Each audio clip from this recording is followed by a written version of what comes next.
Breaking news right now, 3 dozen arrests and counting for Occupy Portland tonight as a day filled with demonstrations ends with violent police clashes. Tonight, police confirm that for the first time during this 6-week occupation, they did use pepper spray to control the crowd. And we also saw this today, protesters burning money outside of the Bank of America. Welcome, everyone, to KOIN Local 6 at 6. I'm Kelly Day. And I'm Jeff Gianola. Now, this video, perhaps some of the most dramatic we've seen all day. This is what happened when police tried to clear 6th Avenue around 4 o'clock this afternoon. Watch as protesters, crowd officers on horseback.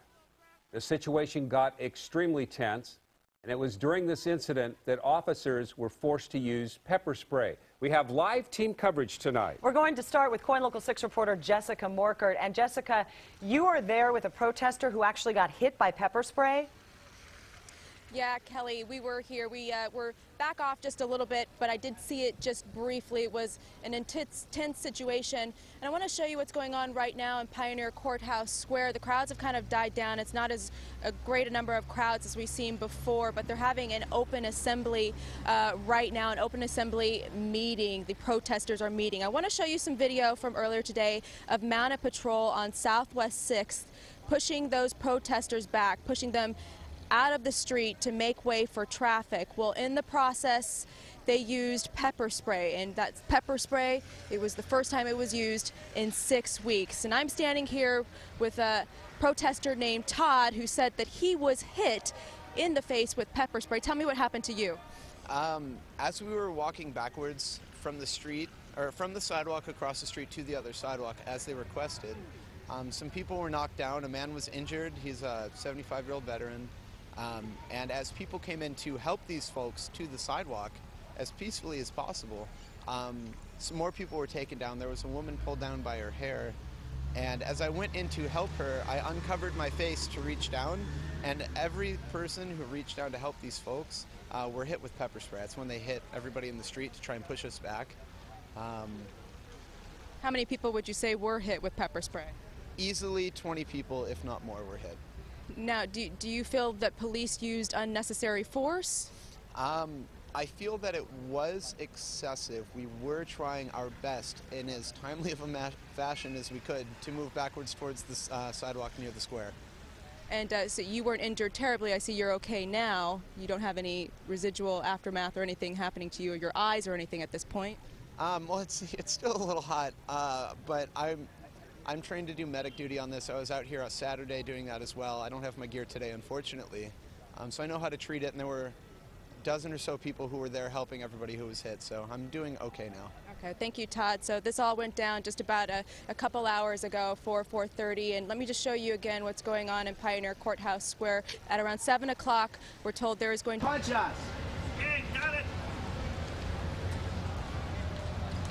There's our reporter, Jenny Hansen, right now. Jenny, can you hear us, Jenny? Doesn't look like we have Jenny Hansen potted up quite yet, but thank you. Jessica, we'll get back to you in a minute. Now, this morning, here was the scene. Police arrested about 25 people on the east side of the Steel Bridge. Officers got there about 5 o'clock this morning. They had heard the occupiers were going to take over the bridge, so they set up the roadblocks. They did not allow them to do it. But protesters moved on the deck anyway, and that's when they started making the arrests. The Steel Bridge is not a public bridge, by the way.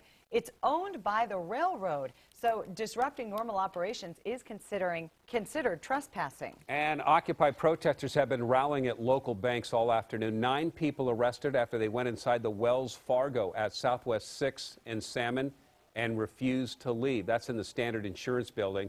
Some of them dressed in business suits to trick the employees and took those suits off once they were inside.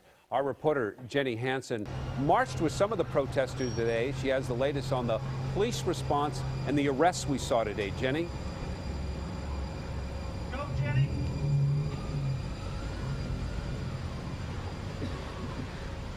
Right, Jeff. So we are outside of the Chase Bank. This is where we saw quite a bit of a melee earlier today. You can see that trash that still remains in the lobby.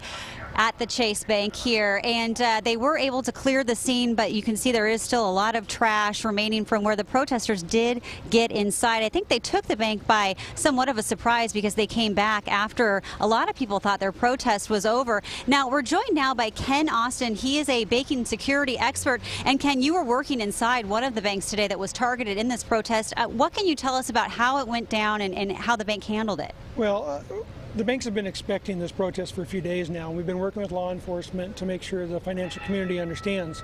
Most of the banks in the downtown area had hired some extra security to have on site, and we had procedures in place to watch for protesters coming our way and take actions necessary to make sure we protect the bank, protect our employees, and protect our clients. Okay, and you know, we were there at several of the banks when this happened, when the march was going through, and we were watching the people that worked inside of the bank. What was the mood like inside there? You know, even though they expected this action, they were very frightened.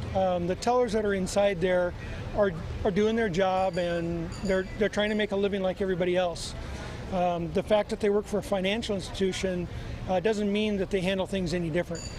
They were extremely stressed. I think all of the financial institutions' employees today experienced things they've never experienced before in their life.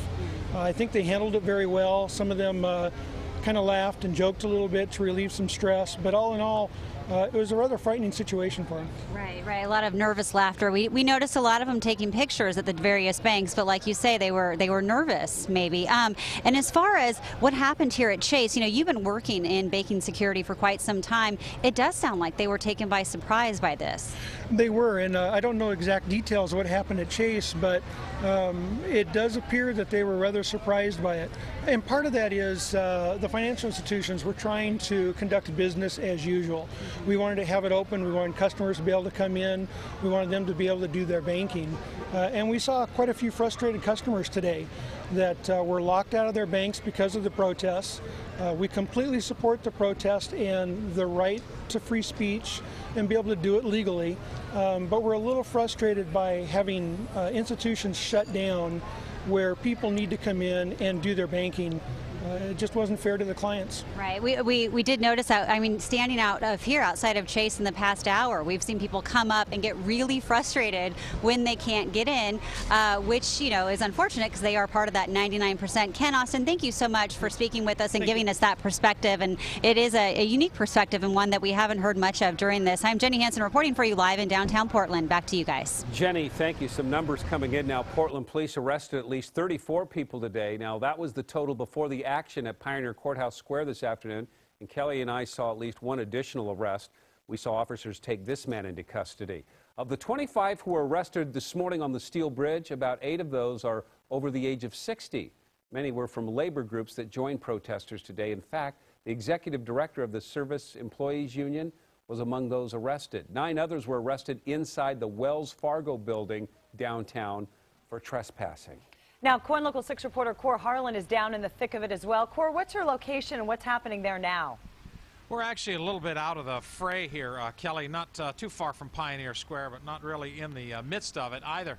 I can tell you that some of this protesting that we've been watching here for the last hour and a half has seen some things that you don't often see in downtown Portland very often. A case in point happened in front of the Bank of America branch not far from here a short time ago. As this protest gained a little momentum and people got going here, they actually set currency on fire. Somebody standing up on something there in a high-profile position and essentially lit dollar bills on fire as part of this protest here to express their dismay and their determination to change the system, protest against the financial system, and work for some sort of a reform or something of that nature.